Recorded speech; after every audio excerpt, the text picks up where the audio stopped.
We're judging the world and saying what sucks. We're reviews versus the world. Even that episode, even though it was like the idea of it was really dumb and terrible, it still had a lot of good like jokes and funny moments. And so it.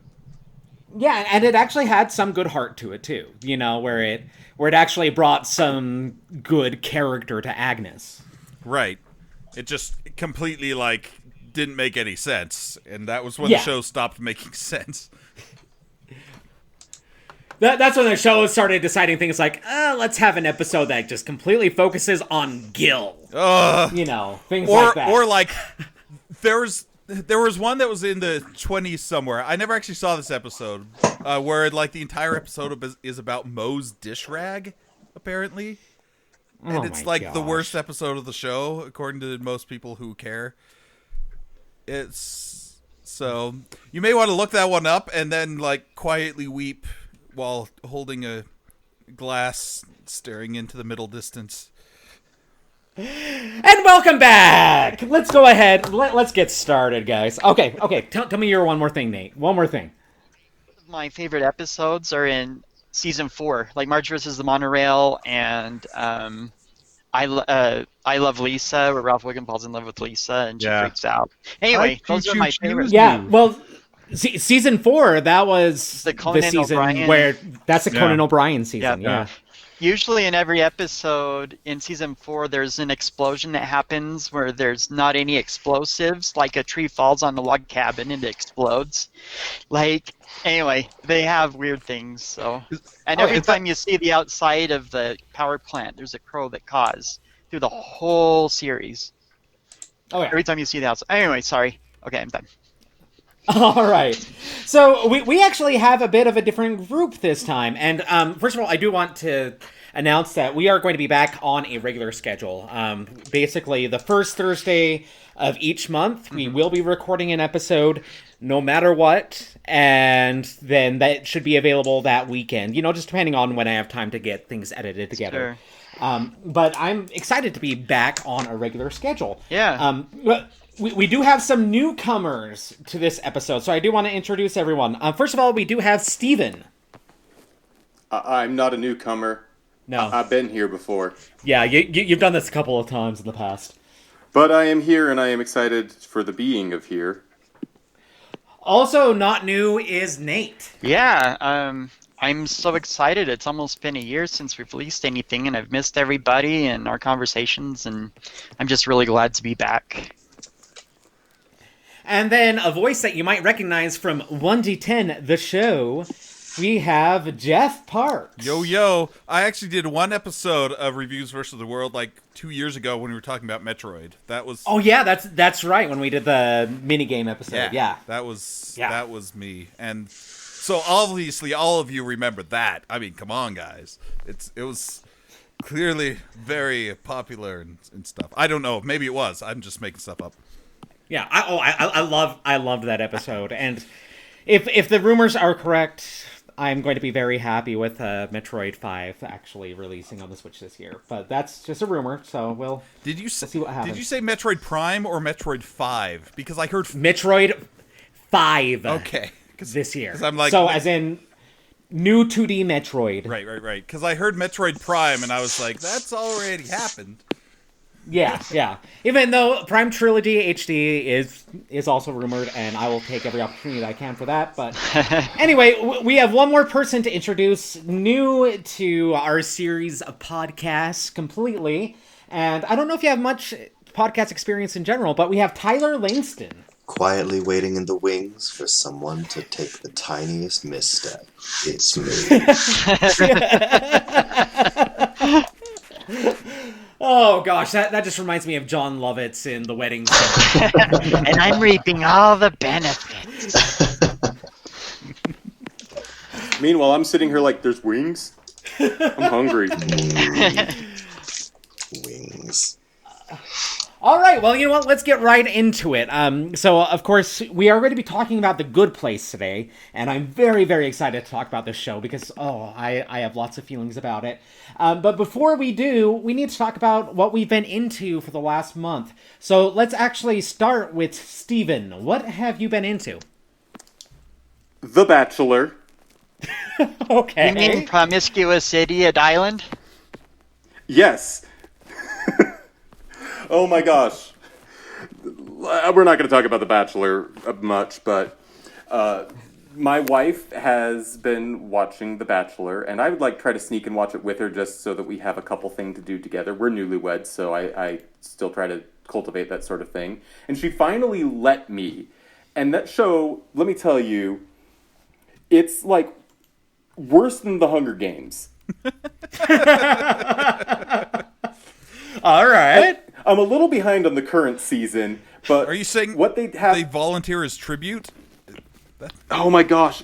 Of a These sort. people know that they're getting into just a terrible situation. They know it, and yet they do it anyway. This woman is going on a date with The Bachelor last week. I'm actually a little bit behind right now, and she hears this music in the theme park, and she's like, "Oh, what's that?" And she rounds a corner, and there's this country singer up on the stage who's like, "Hurdy-gurdy-burger-burg," like country singers do. Right, the Swedish And country singers. It's her ex-boyfriend. What? That's So just okay. like This the is the Hunger thing. Games. This is the thing. The producers, the people who are making this show, knew that these two had dated. And so they lined up this country singer to come on board and sing at this park for the date for this girl on The Bachelor. She didn't know about it. He didn't know about it. The country singer didn't know about it. I swear, this show is produced by President Snow. It, is. It's a mess. But to get to actual geeky stuff that I've been into, for the first time in my life, I actually have a pull list at a comic book shop. Okay. Actually reading physical paper comics that I get from the shop on a bi-weekly basis or thereabouts, and I am currently reading Superman's pal Jimmy Olsen by Matt Fraction with art by, I believe it's Steve Lieber. This book is incredible. It is probably one of the best comics I have ever read. It is so good. So good. It just Jimmy Olsen is on the run from Lex Luthor because he's apparently his family has a long-standing feud with the Luthors, and Lex is kind of over it, and he frames Jimmy Olsen for this massive act of destruction in Metropolis, and now someone's trying to kill Olsen, so he's on the run, and he copes with everything by adopting this alternate persona. I think they call him Timmy Olsen, and he's basically the Logan Paul of the DC universe. He gets online and does ridiculous things, like he gets a bunch of people to dress up in Joker outfits and raid a frozen yogurt shop and see how many it takes until Batman shows up. It's the funniest, weirdest, most wonderful book. I am loving the heck out of it. It's so good. So I'm going to pretend that I know something about comics, which I definitely do not. If you've ever listened to an episode of the show, you know that I am not a comics expert. But didn't Matt Fraction also... wasn't he the one who did the Hawkeye series that everyone loves? You bet he was. Oh, okay. Yeah, and this is honestly probably on par with Hawkeye. Awesome. It's so good. It's just so good. Cool. Huh. Anything else? I mean, I could talk about The Bachelor some more if you wanted. No, I think we can move on from there. Jeff. Yo, Tell me, what have you been into? well, I've been watching The Bachelor. Just oh my actually, I have not. Sorry. Didn't mean to raise your hopes. Which Victoria do you prefer? Victoria P or Victoria F? That's what I want to know. A Victoria's Secret, if you will. Oh, you softballed that one for him. Yeah, that was pretty. Groan. No. Oh gosh. No, I'm sci-fi nerding out over Star Trek Picard. Actually, has been what I've been watching recently. I'm still a little ambivalent about it. Like I really like Picard in it, and I think it's got really good potential. but the pacing is so slow. It's like it's been 3 episodes and like not a lot has happened, and so I just want it to start kind of moving along. I also have a lot more thoughts about it, but I don't know if we want to bore everyone with Trekkies geeking out. It scares me. I don't want it to besmirch my TNG Picard, and I don't know. I just worry. I can't have him tarnished. Too much in my life has been tarnished. Well, Picard himself is gangbusters. Like Patrick Stewart, he's still on top of his gang. I mean, he obviously sounds a little older, and he isn't getting into a lot of like gunfights or anything. But he still carries that weight to it, and so I'm enjoying it so far. But it's still too early for me to say like this is great or this is terrible. It's like this has got potential. So, but I'm excited. See, I would love it if it was dealing with senility, Picard. Basically take Patrick Stewart in Logan and then put him as Picard, and I would love to watch that show. I would be way into that. Well, they did have one scene where he like consults with a doctor that was his old doctor on the Stargazer, and he's played by an actor that I know his face, but I do not know his name. He was like in Heart and Souls. He was the bus driver. I don't know if any of you've seen that. Oh yeah. Yeah. That guy, the bus driver, he's playing like Picard's old doctor, and they do have like a scene where he's like, all this stuff you're going through, you might just be going crazy because you're old, So they do bring that up, so it might actually end up being a plot point. Who knows? Huh. Interesting. Cool. Anything else? Not new stuff. I've been playing Stardew Valley. Does that count? Oh, Stardew Valley always counts. Okay. I love going on to our friends list on the Switch and then seeing what everybody's favorite game is and how many hours they've sunk into it. Oh yeah, I spend way too much time looking at that. Yeah. I love, Stevens is funny because he's like, YouTube is a lot. But, yeah, and I've noticed... What's your most played game on the Switch? YouTube.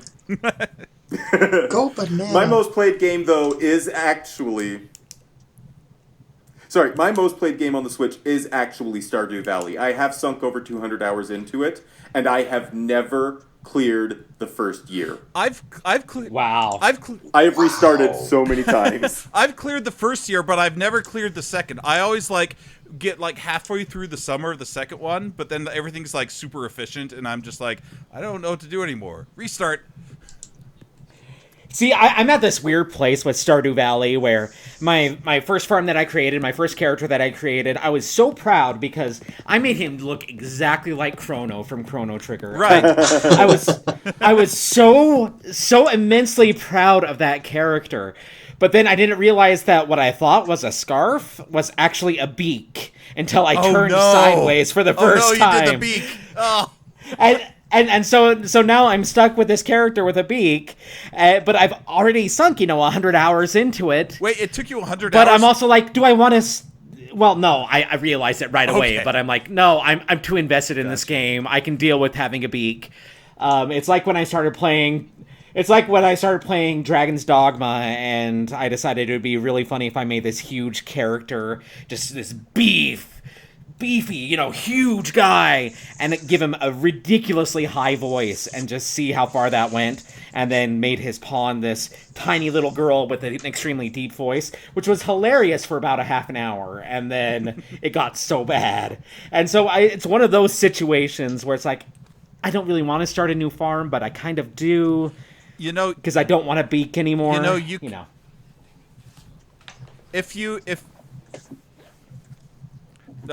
was going to say, if you befriend the wizard, he's got like a thing in his basement that lets you change your appearance. You can just take off the beak. Oh, hallelujah. You have saved my life in so many ways tonight already, Jeff. You have no idea. Yeah, I think you got to get like 4 hearts with the wizard. You just give him a bunch of void essence and he'll be your friend like in 2 weeks. Beautiful. Beautiful.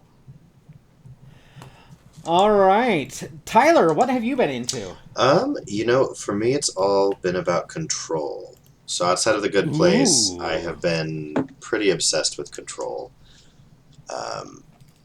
I'm really surprised by how good a job Remedy Entertainment did. They faltered a little bit at the end, but it honestly just felt like they either ran out of time or development money, and they like ended up narrating the last level instead of letting you play the last level. But everything from like the brutalist architecture, that idea of like Men in Black kind of government agencies, but instead of aliens, it's haunted objects. Like really, really cool, really fun, and just like a lot of fun gameplay. So for those who might not know what Control is, can you kind of give us a Oh yeah, so the baseline understanding? So the idea, like quick high level, you play as this character named Jessie Faden, and she just kind of shows up in this building, and there's a lockdown in progress, and how did she even get in? There's so many questions. But it turns out you, through shenanigans and exposition, are the new director of the Federal Bureau of Control, which is an ancient or an old government government organization dedicated to keeping altered world events and objects of power out of the limelight. So people, there's a fridge that eats people, and so they just kind of go in and spirit it away and keep it in a cell, and then sometimes the fridge gets out and you have to go get the fridge in. So that's what it does normally, except now there's an emergency and there's these things that are invading and you have to try to figure out what's going on. So a lot of kind of action, adventure, shooter, but with a lot of lore and good story elements, which just hook me every time. You give me some good story and atmosphere, and I'm there for you. I'm there for it. Yeah. See, and I've tried a lot of Remedy stuff in the past. I've tried Quantum Break, and that was so not for me. Yeah. But I did like Alan Wake. Is this more towards Alan Wake, would you say, or more towards Quantum Break? So I had full transparency. I have not played Alan Wake, but it is set in the same universe, supposedly. Okay. So there's an Easter egg you can find that mentions like an Alan Wake event. Fans. It's a fun little fan service. But as far as like just my experience, really, really cool. Very cool. Anything else? Oh, nope. You caught me on mute sipping my vitamin water. All right, Nate, what have you been into? Oh man, I've been having a lot of fun. I recently realized that I'm obsessed and in love with deck building games. Oh, me too. And there's a few maybe people have heard of Marvel Legendary or the DC Comics deck building game. Deck building games are different than card collecting games. In the deck builders, you're actually buying your own cards, or you're going through and all the cards come with it. You don't have to buy things unless you want an expansion pack. But anyway, but I've been into this one that's probably one of the coolest games I've played in a while, called Mystic Vale. And you start out with a few randomly crappy cards, but they all have little dots on them that are the currency. So you go through the game and then you purchase other cards. But the cool thing about this one is they have blank cards, and then they have these see-through cards with abilities, and they actually slide in, and you can fit 3 cards together, so you're actually building your own cards on top of buying them and stuff. So anyway, it's really amazing. There's an app for it on the iPhone and on the computer through Steam, and seriously, you guys should try it. But cool. I really love that one. So Mystic Vale, and it's that Vale. VALE. No, it's okay. yeah. So, cool. but it's so dang fun. And then I recently read all of the comic books again for Locke and Key, because tomorrow Netflix is launching the show based on the comic books. Yeah. And the cool thing about it is it's by a writer named Joe Hill. And come to find out, Hill is his mother's maiden name because his dad is Stephen King. and he doesn't want people like judging him based on Stephen King's son. Like he wanted to kind of create a name for himself, so he changed his pen name and stuff. But I'm so excited for the show that come on tomorrow. I'm gonna binge it big time. I've heard really, really good things about both the comic and actually early impressions of the show have been just Have they been? Yeah, very, very praising. yeah. I loved those comic books. There's 5 parts to it. There's only one little part that was weird in one of the comics. It looks like Calvin and Hobbes art, and they tell like a little story like through 6 pages or something. It's weird. But anyway, and then one last thing. There's this YouTuber that I love. His channel is Minty Comedic Arts, like Minty, like toothpaste or whatever. And this guy's named Mark Bishop, and he takes your favorite pop culture films from the 90s and the 80s and 90s, and maybe a couple 2000s, but not really, and he gives you 10 unknown facts about the movie. And it's been really cool. So there's been movies I haven't watched in a really long time, and I watch the videos, and he says that. I'm like, oh, I want to watch that. So like the past few weeks, I've been watching cool 80s and 90s movies like Men in Black or The Karate Kid, Better Off Dead. I'm like, oh, I forgot about that movie. And this guy tells like it's really cool because he gives you 10 facts about it, and he kind of jokes a little bit too. But I think Steven would love the Ninja Turtles episode. That's a very high probability because, the Ninja Turtles rule. Right.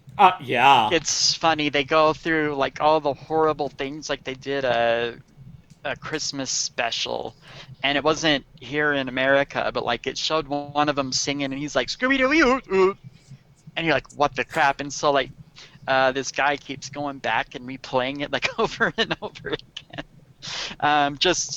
Anyway, it's got weird stuff on there, but it's been really fun.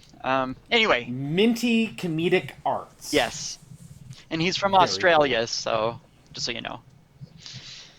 Cool. Yeah, it's really fun. So that's all my stuff. Okay. And as for me, of course, I've been into a lot of things because I am Brady and that's what I do. First thing I want to mention is You, which is a show on Netflix that is one of the most disturbing, weird, creepy shows that I have ever watched. I thought he was talking about us. I know. I was like, we were having Brady. a moment. It's like a heartwarming moment, and then Brady, I'm into you too. Stuff can be well, too I have been into you guys too. You guys are awesome. I thought maybe you're being like you, the listener. Like our podcast audience. You're viewers like. Well, yes, that as well. This podcast is made possible by listeners like you. And the Corporation for Public Broadcasting. Exactly. So.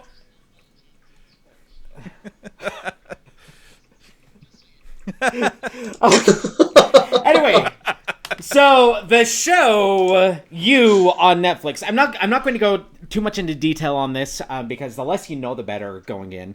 But I will just say that it's interesting how it is, basically how it's presented, because you have this narrator who's the main character, and so you constantly hear his thoughts as the show goes on. And in that first episode, you think, okay, I get where he's going, and this seems like just kind of this lighthearted rom-com, and then you notice, wait, what he's doing is a little bit disturbing, and then the more and more it goes on, you realize this guy is a horrible person, but because he's this trim, good-looking guy who owns a bookstore on the Lower East Side, Manhattan. He's just this dreamy guy. But then you realize if it was his employee who's kind of this overweight schlub that was doing these things, then it would be immediate red flags to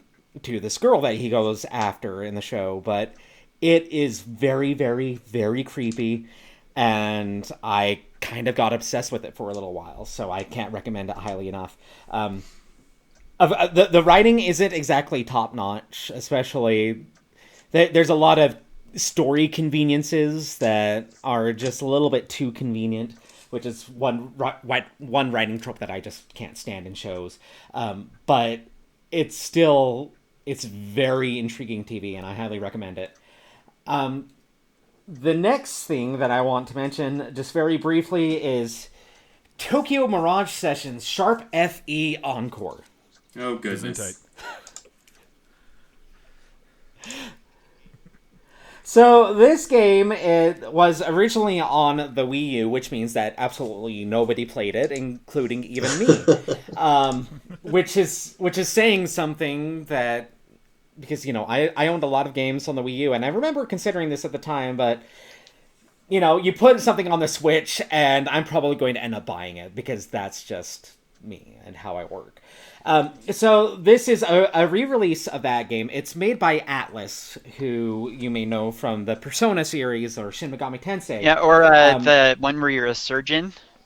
What was that one called? What was the Trauma Center? Yeah, they did that one too. That was excellent. Yeah.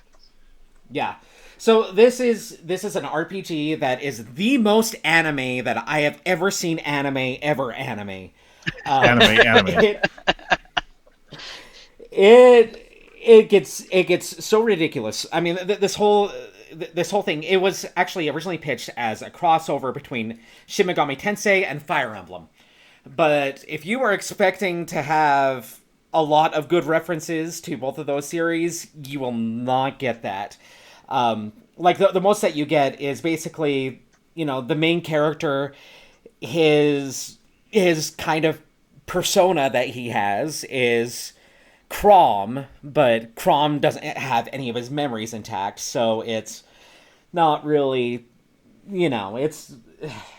So there's not really as much Fire Emblem as you would like in there. But the thing that's great about it is actually the battle system, because it works a lot off of weaknesses, and enemies will be weak against certain things, and as you level up and you gain new skills, you can chain together attacks where if you start an attack with someone who's doing something that an enemy is weak against, then it can then trigger a session with another character doing another attack. And so basically you get 5 attacks into one attack, which is very useful. But the enemy can also do it to you, which is really cool. But then you get into the story, and the story is all about pop stars and J-pop and performing and teenage drama, and it's so ridiculously anime, and there's absolutely zero dubbing. It's all 100% in Japanese, and that's one thing that I kind of wish that they would have had a little bit of, or at least in battles, because they're speaking, there's a lot of chatter in battles, and they don't have subtitles for that, so I have no idea what they're saying, or if it could add to the story or to the battles at all. But other than that, I've actually really been enjoying it.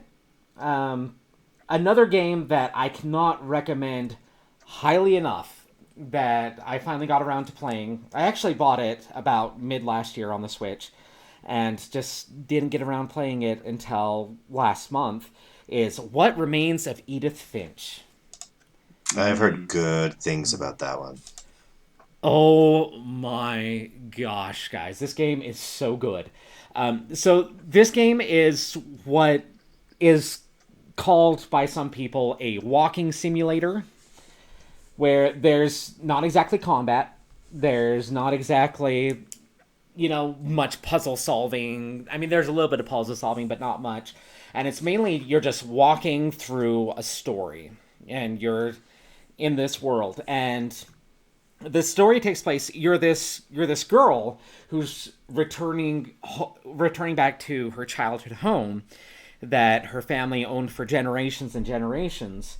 And it's interesting because the home, they just kept on building on top of it, and building new rooms and new areas, and basically stacked everything. And the family is basically cursed, where it seems like everybody dies young and in these really weird ways, and it's a very well-known family curse. And so the way that the game takes place is you're basically revisiting all of these family stories. And what's really cool about it is as you go into these rooms to learn the story of the person and how they died in the room, then you'll usually end up like picking up a note or a letter or, you know, a doctor's note or something like that. And as you start reading it, you go and you start living the story. But every time it does something different. Like one of my favorites was they did it in the form of you're actually reading like a pulp comic book. And so you have this voice of this character who, you know, he sounds like this. And oh, let me tell you a tale of what happened to this child star who was brutally murdered. And it's really cool. But the absolute best level, and I don't want to give away too much here, but you're actually going to this girl's brother who worked at a cannery. And he just had the most mundane job where he would just take these fish, chop off their heads, put the fish on the conveyor belt all day. And so the way that this section works is with one stick, you're just doing that. You're grabbing a fish, you're putting it to get its head chopped off, and then you're putting it on a conveyor belt. And you're just doing that over and over and over with one control stick. But the other control stick is him daydreaming and kind of creating this world and this alternate life where he's this king and has a really cool art style. And so you're there and you're still find yourself, you know, you're still chopping the head off of the fish and moving it aside, but you're also seeing this world unravel, and it's done so masterfully. I cannot recommend this game highly enough. It is a masterpiece, and it will get you emotionally invested, and just the creativity involved there. It's only about $10, I think, on the Switch, and it is worth every penny. It will only last you a few hours, but those few hours that you have will be some of the best few hours that you'll spend playing games in the next year. That's awesome. Cool. Oh, can I add one more thing? I forgot. There was one big thing I wanted to talk about, and I forgot. Okay, so this is Nate again. So I bought my son a PlayStation VR for Christmas, and we've been playing a lot of games on it. We've been downloading some. Our favorites are Tetris, Evolved. Isn't it Evolved? Anyway, it's Tetris Effect. Effect, that's right. So we've been playing a lot of Tetris, even though me forgetting the name makes it sound like I don't. But we've been loving that one. Job Simulator, of course, and Super Hot, which is really cool, where these enemies are coming towards you, but they only move when you move.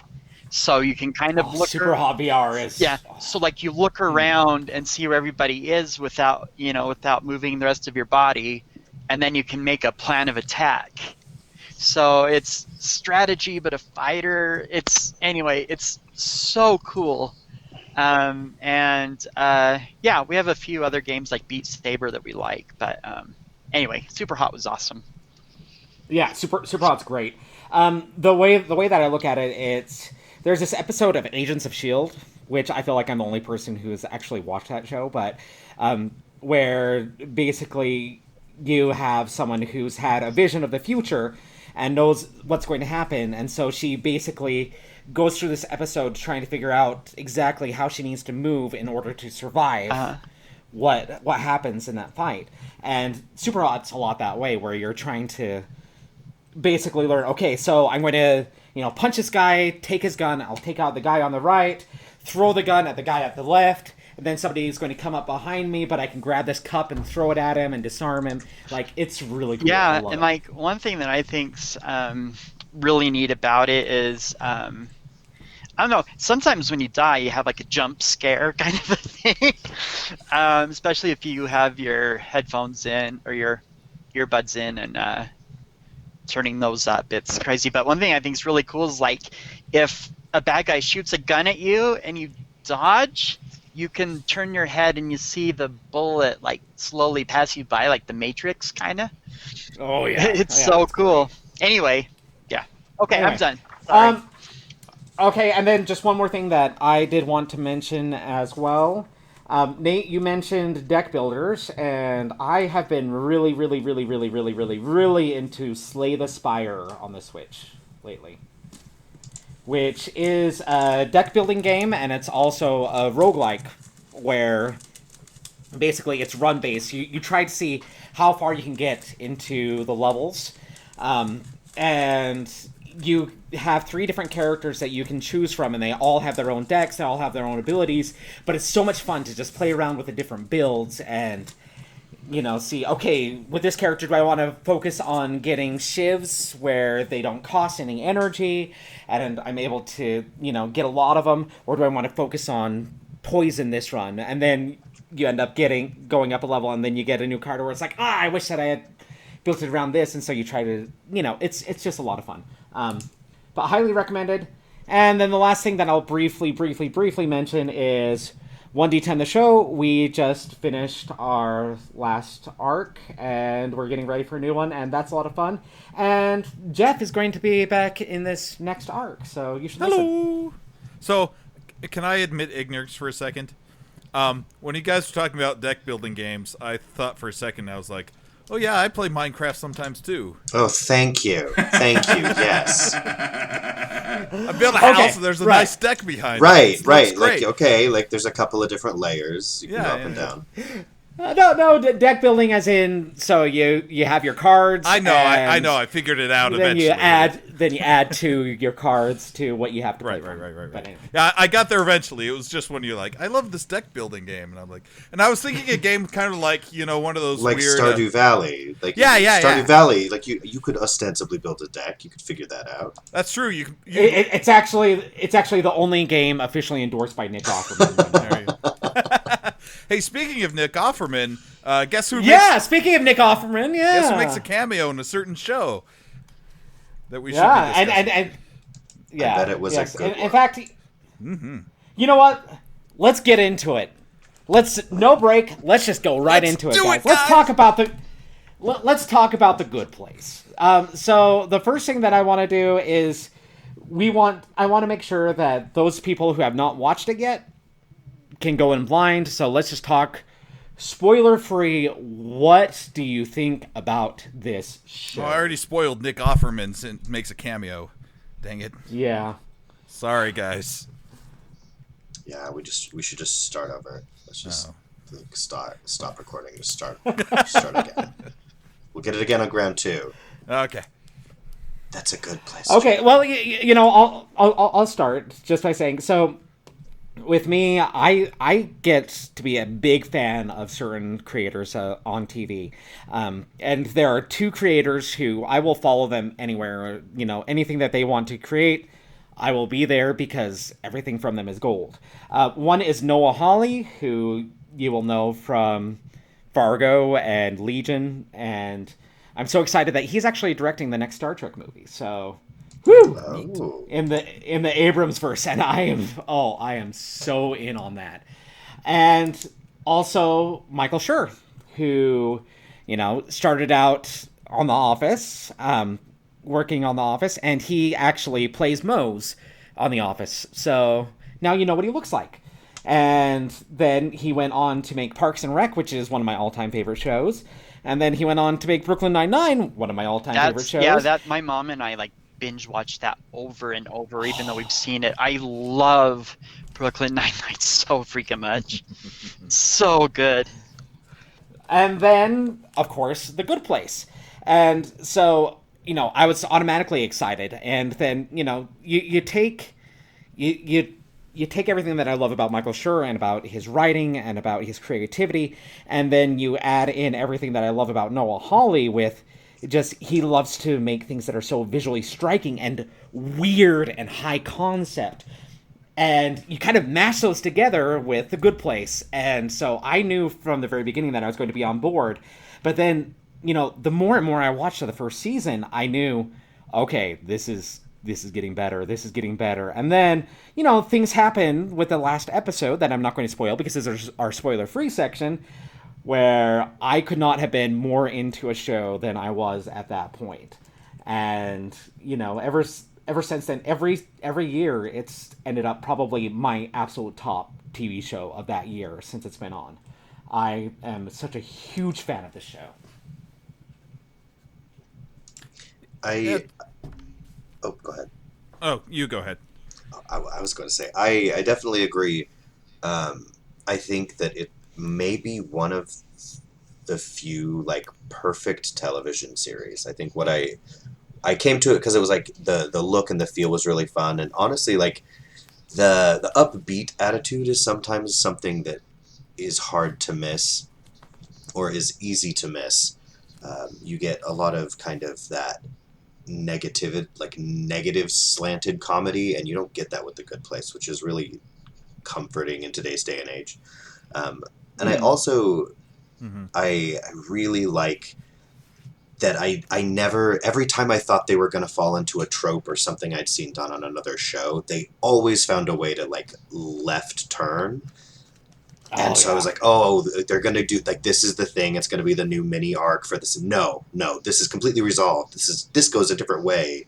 There's an elephant, like, who knows? You never know. Well, yeah, exactly. And it's not even only that. It's also that they're not afraid to take your expectations and take the entire show and the entire premise and just turn it on its head and just completely destroy anything that you were expecting to happen. When they did that like every fourth episode. Like Exactly. It wasn't just like they saved the big twist for the season end or maybe the mid-season. It was like every 3 or 4 episodes you're like, oh, we're in a completely new situation, A lesser show would take something that The Good Place concentrates on for 3 episodes and turn it into a 24 episode. Exactly. Right. Yeah. More likely, it seems to me like most shows would take one thing that The Good Place does for 3 or 4 episodes and make that the show. Oh, right? yeah. Like that's the thing that really blows my mind about The Good Place is that it never loses its sense of momentum. It's changing constantly. The status quo changes so frequently that you really feel like you are watching characters go through a story. It feels more like an epic than any other show I've seen recently, which, like, a lot of shows nowadays, we get the prestige television format, especially in streaming services. You'll get 12 episodes of a Netflix show that drop in a single day, and it just feels like one long, meandering movie. But at the end, like, I still don't know that I've seen the growth. The characters in The Good Place change, and their environment changes, and yet they still have this sort of sense of self that is persistent throughout. Jason Mendoza is Jason Mendoza from beginning to end. Wait! You're not going to know who Jason Mendoza is as you start watching, and don't try to read into that. The one guy is. Oh goodness. Can we spoil Yeah. Can we? Okay. I was going to ask a question that in itself is a spoiler, so I will refrain. Oh goodness. But yeah, and I want to reiterate a point that was made earlier. And I'm sorry, most of your voices are new to me, so I'm not quite sure who made this point. But yeah, The Good Place is wholesome. The Good Place at its central message is, why should people be good? And it comes up with a positive, affirmative answer that is just beautiful and wonderful. And it's exactly the sort of like positive message that we need in probably just one of the darkest times in human history. It's probably not like that. I'm just bugged today. Well, and I do want to also piggybacking off that. I want to point out that the optimism of The Good Place and kind of its philosophies, they're completely secular, even though this show deals with the afterlife, right? But it's universal goodness. It's not like this is how you be a good. It's humanism. It's humanism. Yeah, it's not how to be a good Christian or a good Jew. It's how to be a good person, regardless of that. And I think no matter what your belief system is, the points they bring up about what is good versus what is not, and how do you become a better person, is equally applicable to everybody. And that's a really hard target to hit, but I think this show nails it perfectly. And it manages to do this while being respectful of the faiths of different people watching. That's the part that blows my mind. Like, I know a lot of people who were hesitant to get into it because it's like, oh, I don't know if it's going to make fun of things that I hold sacred. And it's like, well, not really. It does a little bit, but in the same sense that we make fun of, like, our brother, you know? Stuff that it's mostly innocuous. And honestly, I find it just more about, like, the human condition and the moral quandaries that we face as people. Right. And it manages to navigate all of that without making light of things that people consider sacred. It's a really delicate tightrope. It walks it so well. You know what I loved in the first couple of episodes where they were explaining the good place and they had like the statistics and like things people did, and I would pause it and look at all of them and they were so hilarious. Like somebody The was attention to detail. yeah, somebody was good because they stayed a Cleveland Browns football team fan for so long. Yeah. Well, or it's bad if you like Tom Brady. right. Well, and I think that's that's a point that leads itself to its universality, is because those points, there are things that are either obviously bad, you know, like stealing or whatever, or things that are so ludicrous that nobody can take it seriously. Nobody can be offended by that. I mean, maybe a Cleveland Browns fan, but other than that, yeah, like like it's because it's a comedy and because it couches some of its harder questions, punctuates them with jokes. It helps diffuse somebody who might otherwise take offense to the premise, I think, and it does it so well without. It's jokey, but it doesn't lose its center even with the jokes. Mm-hmm. And it's also like we currently, if you're in the United States, we live in a polarized society, and The Good Place manages to crack jokes at the expense of both the left and the right.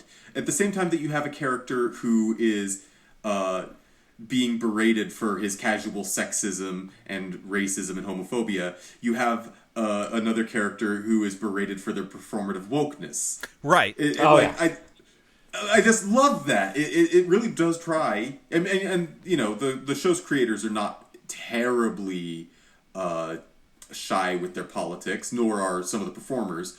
But at the same time, they do try to treat their audience as if, you know, everybody has a little bit of improvement to make, so why don't we all just have fun with it and see how we can be better? Right. And I think one of the other strengths with the cast being so diverse, and I don't just mean like racially, but I mean like economic status is completely different, intelligence levels are very different. If you think about it, the four main characters are like the four Hogwarts houses, if you really think about it. You know, they're like like every single character is completely different in the ways that they are good and bad and what they come from. And so almost no matter who you are, you can relate to at least something about one of these characters. You can find something to latch onto. And I think that kind of universality helps sell the show's appeal. All right, and as we are approaching that spoiler territory, just very briefly, I would assume that all of you guys are okay with recommending this show to basically anyone, definitely. right? Of course, yeah. Absolutely. Especially if you like Oh, yeah. TV shows like Pushing Daisies. Oh, yeah. You know what I'm talking about? It's just like got this really awesome, bright, happy, just it's great. It makes me think of Quantum Leap, but I'm an old guy. Oh, So. I love Quantum Leap. Oh my gosh, Scott Bakula is awesome. It's got that kind of like bright-eyed optimism behind it. Yeah. I just think it's great.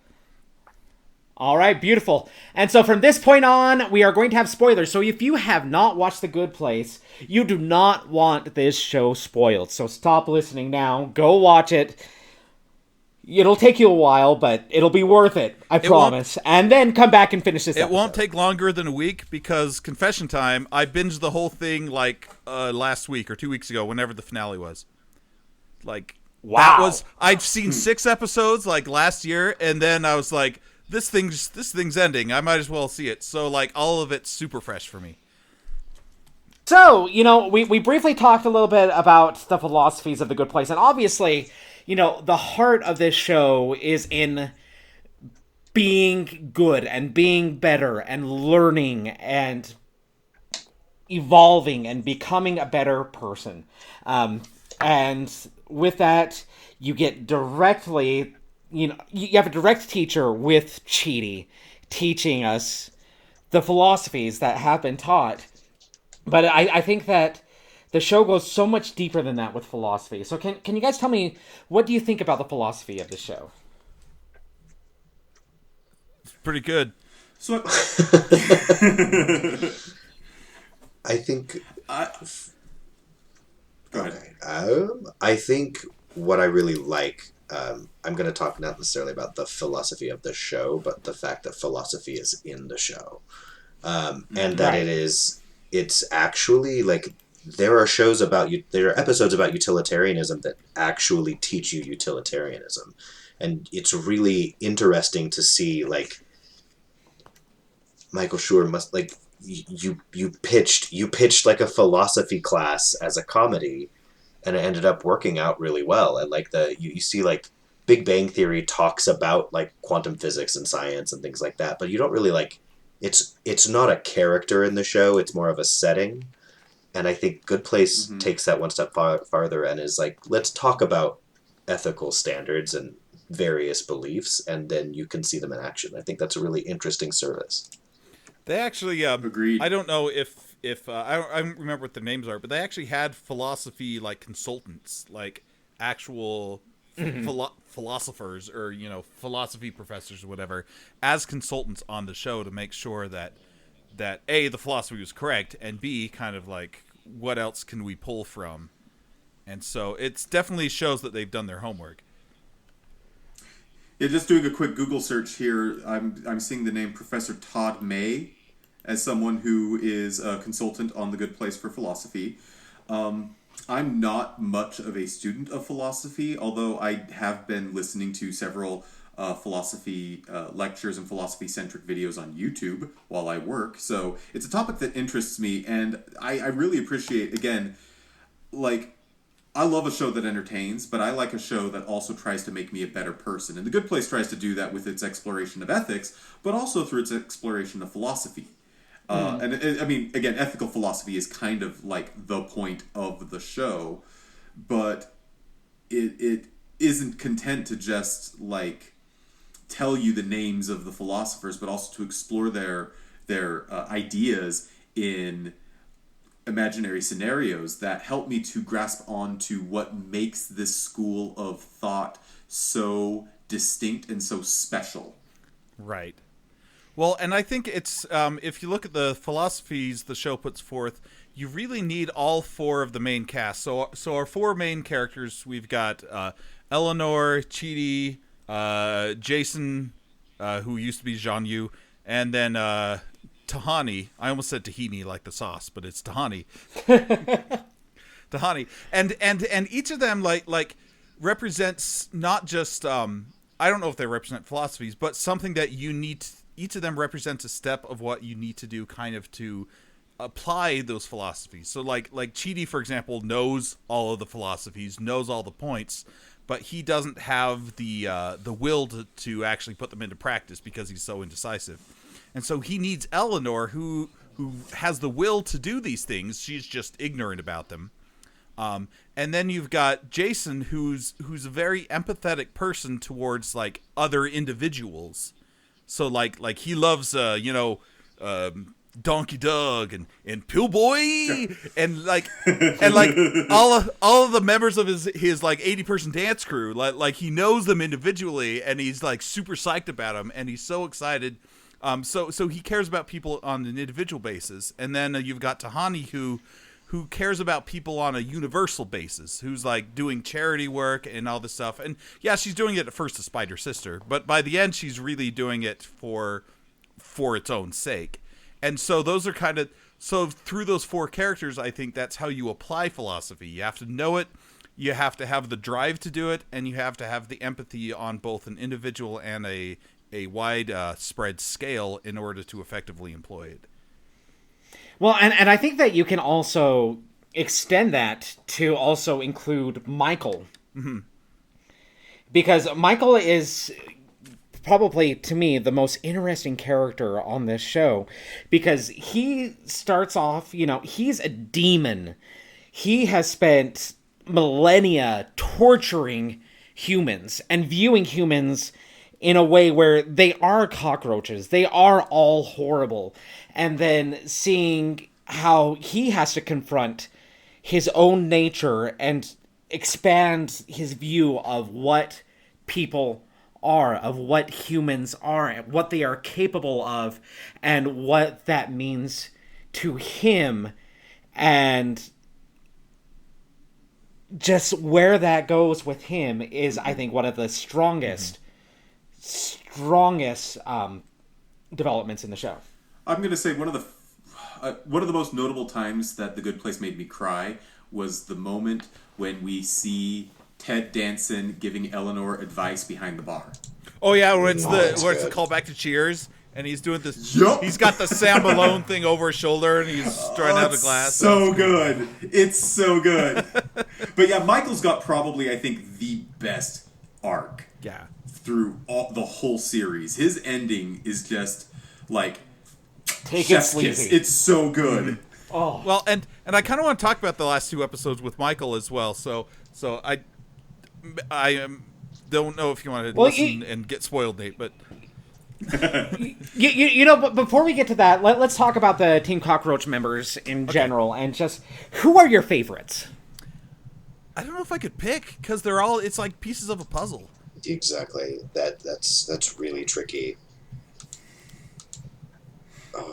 I mean, like from like a lovable, like the lovable doof, like you gotta go Jason, right? Like, Oh yeah. he's the buddy who you know you'd have an amazing weekend hangout with, but you'd want to go to brunch hosted by Tahani later, but you wouldn't want to do that the opposite order. Right. Yeah, especially if you want name drops, which, you know, she has her name drops are just the best. The best. I love it. Yeah, for entertainment value is definitely Jason, I'd say. But yeah, that's a tough question. Yeah. There- I have to give a shout out to Janet. I think that Janet is... Sorry, that is the correct answer. Yes, that's right. I love evil Janet so much. Your mom. Oh, Your mom loves gosh. evil Janet. Yeah, she does. And you know that actress. Oh my gosh, I can't remember her name right now. What is her name? Darcy But Corn. anyway, Yeah. yes, yeah, Darcy Corden. So she is such an amazing actress in the show, and especially with the way that she basically plays 3 different characters with Janet, bad Janet, and neutral Janet. Don't forget Disco and Janet. Yeah, Disco Janet is in that. Oh yeah, and And Disco don't- Janet, And don't forget, like, the episode where she plays everybody. where she plays everybody, and she does such a good job. But you know, it was interesting this last week.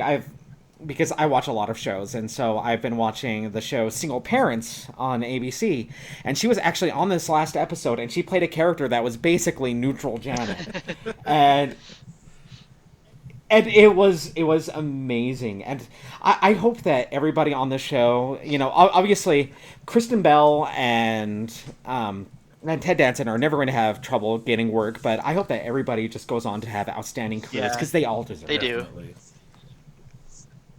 Well, William Jackson Harper is getting into movie roles. I think he was in Midsommar just this past year. That's right. Yeah. Yeah, and so hopefully we do see more of all of them. And I bring him up because I got to give some love to my man Chidi. Yeah. Like of the 4 humans, Chidi is probably my favorite. I don't know what it is about Chidi that like I like his sort of like awkward geeky I think- charm. Well, there are so many moments. I think God. I His In the chili, pot and add some M&Ms. his chili is such a great got moment. his what is it? His Kierkegaard the rap? dot in the eye, the dot in the eye of Jeremy Bearimy breaking him. The Yeah, I saw time knife? I saw the time knife. Yes. I think I like Chidi. Yeah. Like, I relate the most to Chidi too because I love studying things, but I'm always super indecisive. So I am like I mean, I don't get ulcers about it, but every time he's just like, I don't know what to decide, and I'm like, I'm with you, man. It's just hard. Oh, man. So, we have mentioned that this show goes places and it subverts your expectations regularly. So there are tons of twists and turns. What are your guys' favorite twists and turns? Well, I gotta say the season 1 ending, I had that actually spoiled to me through the most roundabout way, and so I don't know if you guys know TV Tropes. It's Yep. Okay. Yeah. So TV Tropes, for those of you who don't know, it's a website that has a bunch of fiction storytelling tropes on it. And there was one trope that I actually personally put on the website like years and years and years ago that I called "This Isn't Heaven," and the quote was based on a Homestar Runner cartoon where Strong Bad and Homestar, I think they're stuck in the afterlife. Anyway, that doesn't matter. But it was one that I made. And so, like, I get little notifications whenever someone's like, somebody's edited your This Isn't Heaven page. And then, which ended up being the twist ending of the first season of the show. So, like, 3 years ago, that's the only thing I knew. I was like, oh, they're not in heaven. It's actually hell. Because that was what the trope was you think you went to heaven, but it's actually hell. And so, I don't know if that's the best twist because that was already spoiled for me. Oh, that... In my opinion, that definitely was the best twist. Just Michael's smile is... Like, that gave me chills. Oh, man. Of course, that wasn't the only one. I also think season 2. When season 2 started, I thought we were going to have an entire season of just this new reboot and relearning the characters, and I thought, we're going to have another 8 episodes of this, and then they immediately threw that under the bus, and I could not have been more surprised or more happy with how that turned out. Yeah, one of my favorite season 2 episodes is the second one where they actually go through the 800 like reboots where that actually happens. Like, it's such a crazy idea for a TV show episode, but it's and they milked it for all it's worth throughout the entire rest of the show. Oh yeah. I think it does a really good job of kind of establishing the idea of time skipping too, because you kind of expect this new format, and then it's like, no, 800 later, and you kind of get used to the idea of like, this isn't necessarily a completely linear story from start to finish. Right. This show is just so unlike anything else out there. It's... Sorry, go ahead. I think one of my favorite, I just keep running right into Jeff, like trolley problem, just over and over and over. I'll spray you with spaghetti sauce. Yeah, like thank you. We'll have. I'll go put on some terrible boots. It'll be fun. Oh, you wore those for years. I know, like 3 years. I think one of my favorite early on indicators that this wasn't going to be like a normal TV show is, I think it's season 1, where they're kind of setting you up for the Tahani, Eleanor, Chidi love triangle, and they start being snipey at each other. And Eleanor has this moment where she just goes, you know what? We're not going to do this. We're not going to do this thing where we both get really mean to each other over a boy. We're going to be friends, and because we're people. And right. And then that was done. And so all of a sudden what you thought was going to be this 6-episode mini arc was over, because they were just going to move on. And that was oh, I can't keep expecting what I've seen in other shows. It was a really great example. Yeah. It's interesting how Jeff brought up TV tropes and how you're not going to find very many of those in this show. You're just not. Except for This Isn't I Heaven think you trope. underestimate the tenacity of TV Oh my, tropes. it's true. That's yeah. They probably invented tropes from just watching The Good Place, and now they're all up there. Oh yeah. You'd be surprised how comprehensive that ridiculous website is. Okay, yeah, it's got subpages for A through E, F through J, K through O, P through T, and U through Z. They do fine. Yeah. Okay. But tropes aren't bad. It's what you do with them. Not necessarily that it has tropes, but that it employs them in effective ways. just as a side note, in the last week, I now have the single most liked tweet that I have ever sent, and it is me replying to another tweet and defending TV tropes. That's beautiful. I am so nice. sad that my most liked tweet of all time, 85 likes, and it's like, TV tropes isn't that bad, guys. Own it. Own it. Oh goodness. All right. So one thing that I did want to go over, because I freaking love Jason Mendoza, and if you ask me, everything that comes out of his mouth is gold in this show. And so I did want to go over, what are your favorite Jason Mendoza quotes? For me, it's, do you mean we're not boyfriend, not girlfriend anymore? To Janet. Oh, yeah. That's right. Oh, that was so good. For me, the one that came up in my mind that prompted this question is, she's so pretty, like Nala from The Lion King, and she talks so smart, like Nala from The Lion King. Claustrophobic? Who would ever be scared of Santa Claus? Oh, the Jewish. Oh, the Jewish. Now I'm just looking at a quotes list because I can't think of it. For me, it has to be, I wasn't a failed DJ, I was pre-successful. I love the fourth season episode where it's like the mystery one, and he keeps being like, or is that what they wanted you to think? And everyone's like, yes, that's what he wanted us to think. He keeps trying to do like the gotcha Agatha Christie moment. And people are like, no, that's what's happening. What about never mind, go ahead. You go. I was gonna say, one of my favorite things in this series is how Jason and Derek are fighting over Janet, and they're always trying to like one up each other, and Derek's just like completely insane. But Jason's kind of dumb, so like it's kind of this like really weird thing, especially because it's about somebody who doesn't like really exist. Shout out to Jason Mantzoukas. Just, I love everything that he does, and Derek is such a great character. Wine glass full of Scrabble letters. Oh goodness! Now I'm laughing at these quotes. I hate to be the bearer of bad news. I think you mean bad news bear. Yeah, it's a good movie. What do you guys think the bad place is going to be for you? I'll probably go to a Skrillex concert, and I'll be waiting for the bass drop, and it'll never come. Oh, so Love it. good. I love it. All right.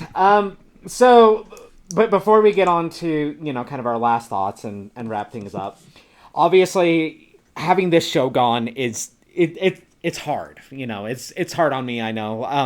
I love that they were able to go out on their own, on their own plan, and they were able to accomplish everything that they set out to accomplish. And it's astounding when shows are actually able to do that.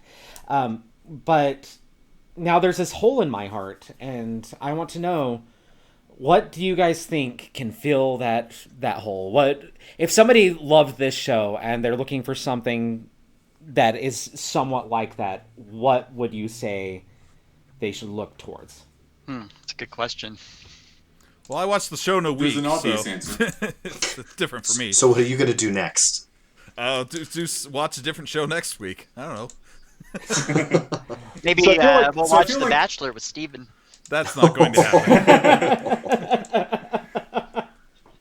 Well, I feel like there's an obvious answer, and that's pushing daisies. Yeah. Oh, for sure. Oh my gosh, I love pushing daisies. It's so amazing. But I think, like, on this podcast at least, most of us have probably already seen it because we're friends with Brady.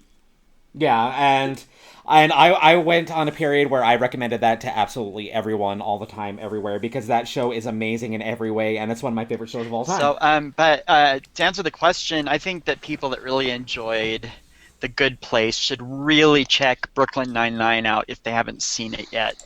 And you have to give it a few episodes because it's really quirky. Like all the different characters have their quirks, just like in a Good Place, in The Good Place. But it's I don't know. Every single character is like hilarious in their own way. And like I said, it's done by the same creators, and I just think I think the whole series is on Hulu right now, except for correct. this new. Yeah. So if you want a funny show that's got really great quirky characters like The Good Place, I think Brooklyn Nine-Nine would be a good place to go.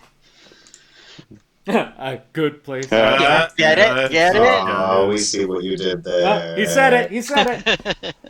I have kind of an unconventional suggestion. If you like a show that isn't afraid to shake up the status quo and move its characters into new and different and maybe even uncomfortable directions, you might want to consider the cartoon Adventure Time. Oh yeah, that's a good corollary. Well drawn.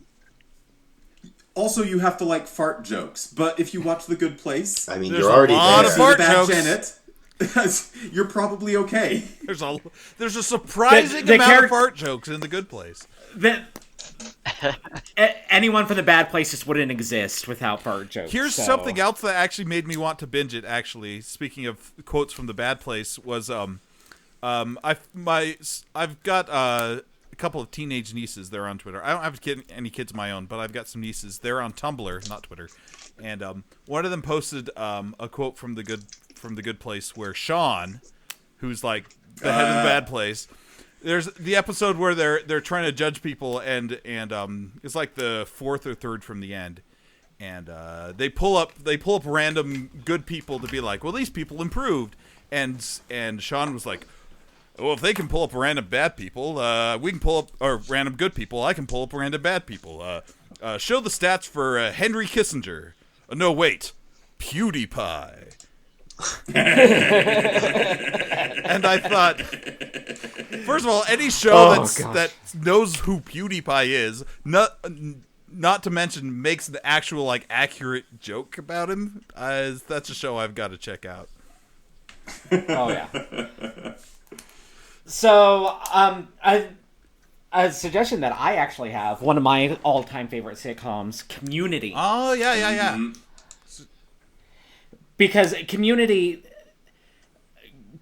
I think, actually delves into a lot of philosophy, more than people would expect.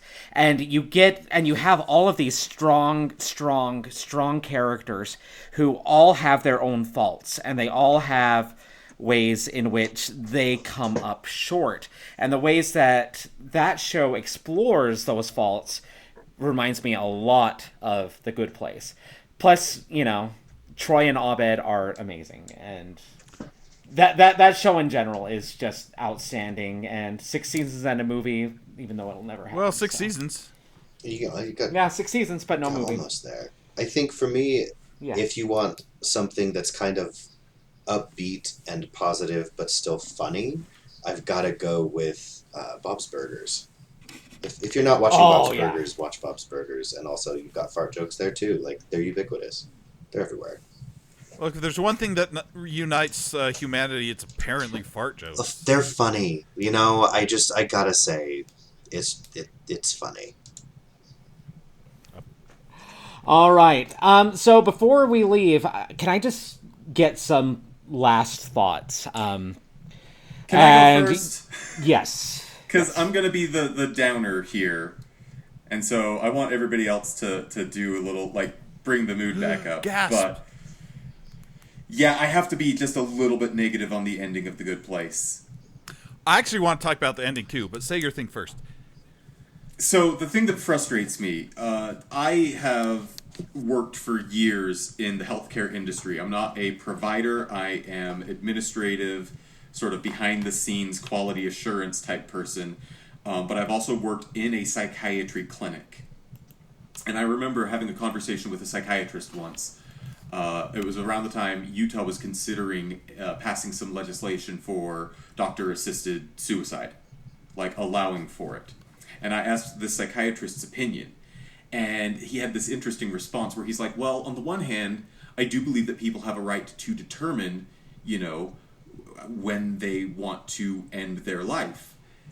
And that, makes me want to be in favor of this legislation. But on the other hand, I'm a psychiatrist, and I feel very strongly that somebody who wants to end their life needs help and assistance, and so I feel very, very conflicted on it.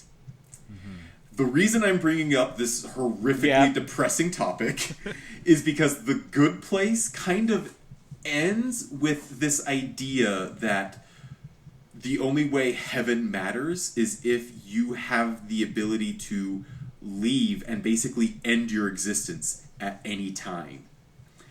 And that does not sit well with me. Mm-hmm. Yeah, I had similar thoughts, not like along the psychiatry lines, but I thought it was interesting that it shows kind of the humanist bent to, especially the last two episodes where they come up with that solution and then it plays out in the last one.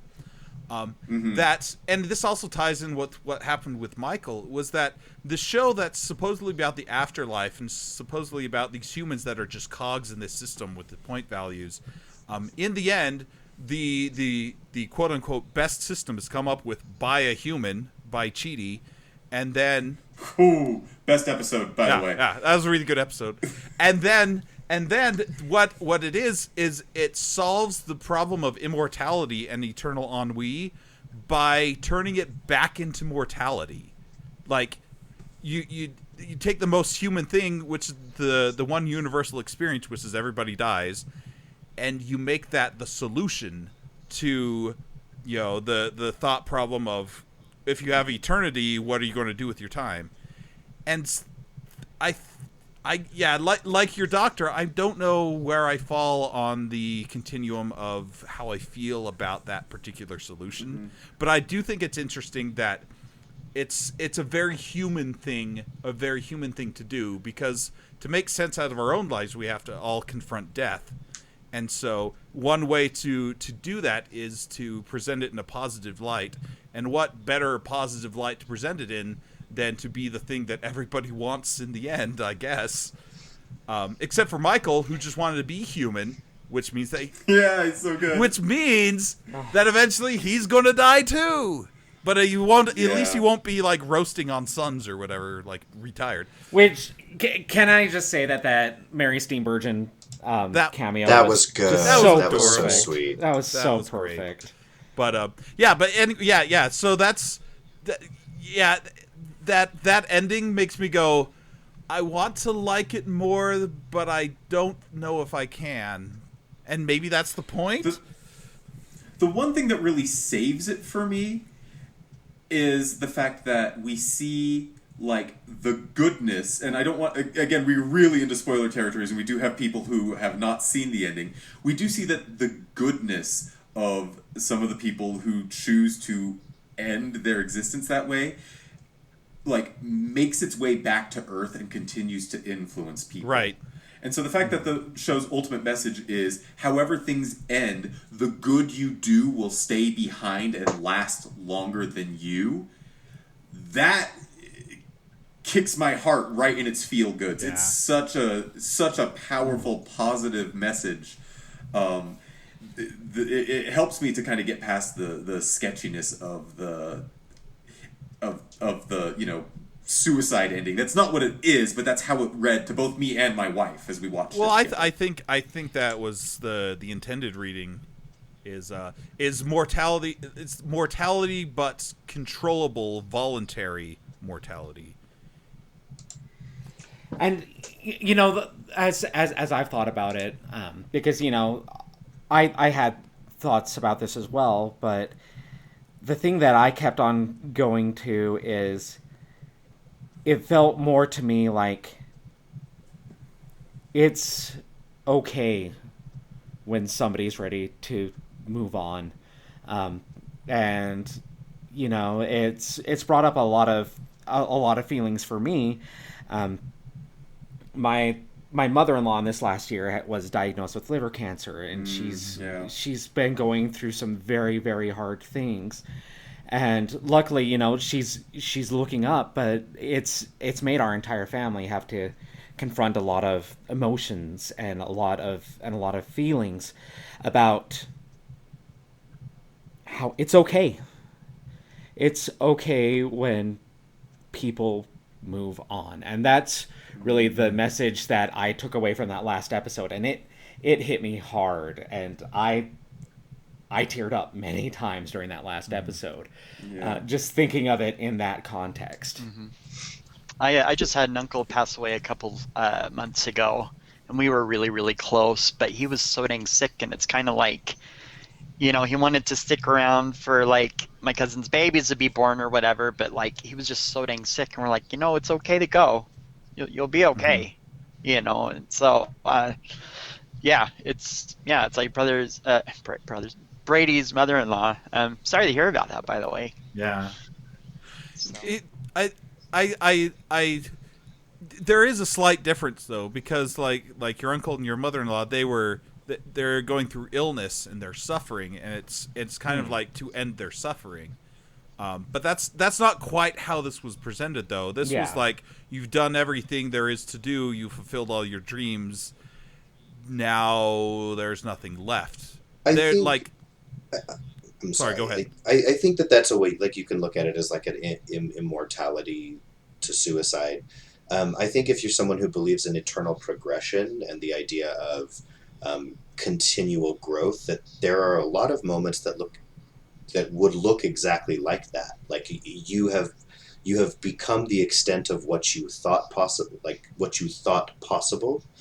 and the time comes for you to go to the next level. And I think that they do a really good job of being respectful and not quite playing the hand of saying, like, this is a suicide machine. I think we go to Janet is very clear that, like, we don't know, like, I don't even know what happens after this, but we know that it will be peaceful, and we know that you will return to the universe, etc., etc., etc. So I think that it's interesting to hear that that's the takeaway, because I didn't actually see that way at all. Like, it was that kind of that, like, going back to the ocean idea that Chidi mentioned. Yeah, I actually pulled up that quote because I wanted to read it. It's the picture a wave in the ocean. You can see it, measure it, its height, the way the sunlight refracts when it passes through, and it's there, and you can see it. You know what it is. It's a wave. And then it crashes into the shore and it's gone, but the water is still there. The wave was just a different way for the water to be for a little while. And that's a very, like, Buddhist idea of the life force, life energy, or whatever is one constant, but and it just exists in different forms for a while, and that's humanity. And I think it's interesting because it's such a humanist show that ultimately the best thing they could imagine is still limited by human imagination, because they can't say, like, you go through the door and X thing from whatever religion will happen to you. Right. Right. But it's just something else. And I guess that's the best that human imagination can come up with, which is exactly what this show needed to maintain its universality. Hey guys, I got a question for y'all. You remember 10 minutes ago when we were talking about fart jokes? That's why The Good Place is so great! I have a page full of Jason Mendoza quotes I've also been looking at. Anytime I had a problem, I threw a Molotov cocktail. Boom! Right away I had a different problem.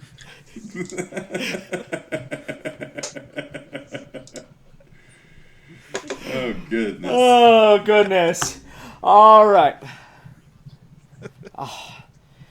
So, definitely, one show for the ages. I think that I don't regret a single moment of watching this show, and it's something that I will keep I'll keep it in my heart forever. It will always have an effect on me, I think. Mm-hmm. All right. And with that, we're going to go ahead and end. Next month's topic, I'll try and actually get that announced on Facebook. I do want to thank you guys for joining me, especially Tyler and Jeff. It was great having you on as guests. Oh, thanks for having me. And we'll see you guys next time. Brady, I think you mean take it sleazy. Ooh. Oh, that's good. All right, good night, everybody. Woo! Love you all.